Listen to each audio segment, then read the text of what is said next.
Hi there, everyone. Thank you for joining us here for KREM 2 News at noon. I'm Brandon T. Jones. We want to go ahead and start things out in the Outdoor Weather Center with Jenny Power. Jenny, what should we know about this afternoon's weather?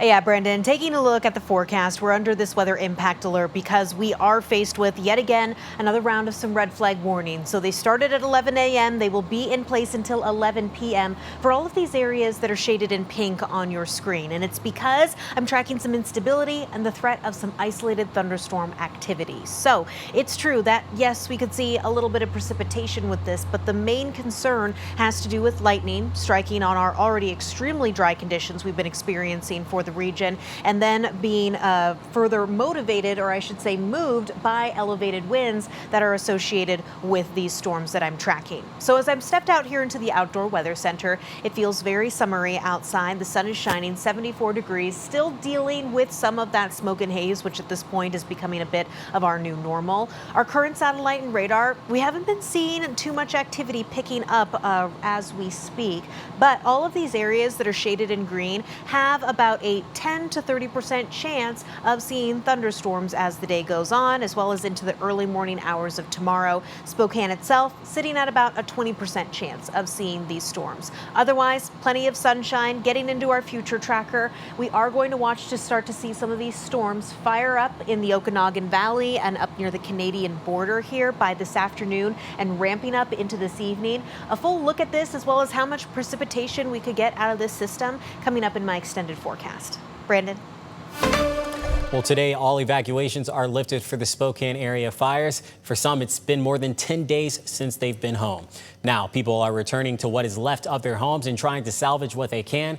This is a look at the latest evacuation map, which of course is clear of evacuations. KREM 2 crews got some video of some of the damage in those evacuation zones that just opened. This is a neighborhood devastated by the Old Trails fire. And more than a week since the fire started, crews are getting the upper hand on containment. The Autumn Lane fire is now 89% contained. The Old Trails fire is now 83% contained, while the Fairview fire is now 97% contained.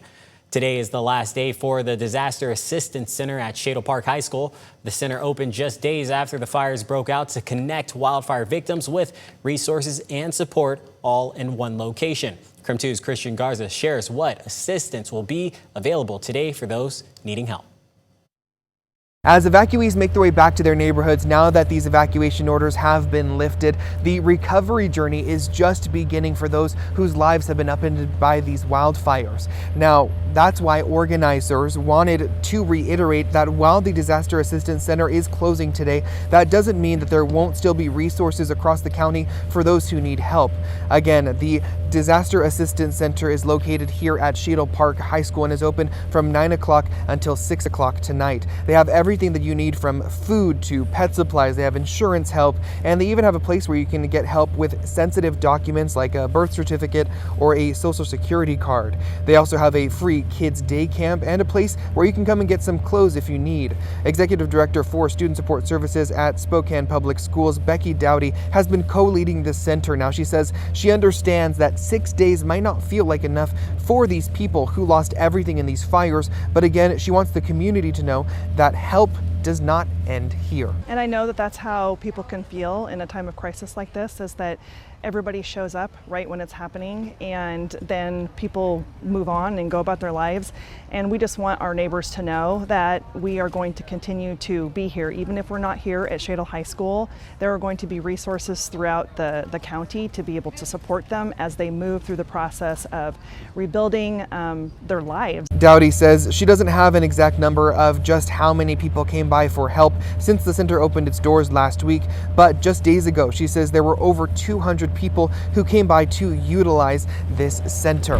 Now, like I mentioned earlier, they have everything from insurance trucks. They have the Red Cross mobile unit as well for people. They have things like sifters and PPE kits. They have masks and gloves. So if you do end up returning home and your house unfortunately was burned in these wildfires, they have everything you need here to make sure that you are as safe as possible returning to that area. Again, today is the last day for this Disaster Assistance Center, and the hours are from 9 to 6 p.m. In Spokane County, Christian Garza, KREM 2 News.